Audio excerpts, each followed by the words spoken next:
Welcome to the Startup Espresso. I'm Hall T. Martin, the host of the show, where we talk about raising funding for your startup and the time it takes to have an espresso. I hope you enjoy this episode.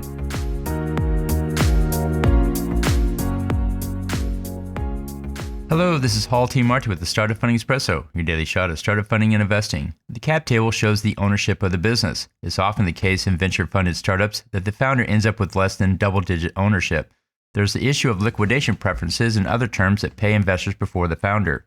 In fundraising, make sure the founder's position is covered and has a path to an exit. In negotiating the sale, beware of earnouts, in which case the company must meet certain goals to achieve the stated buyout. A typical earnout is 10 to 20% of the buyout paid over the course of 3 years based on achieving sales targets. The funds used to pay the earnout are held in a holdback account under escrow.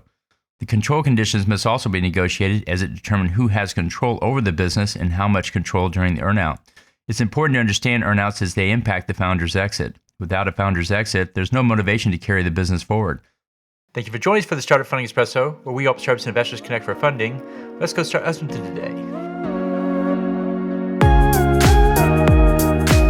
Hall T. Martin is the director of Investor Connect, which is a 501c3 nonprofit dedicated to the education of investors for early-stage funding. All opinions expressed by Hall and podcast guests are solely their own opinions and do not reflect the opinion of Investor Connect.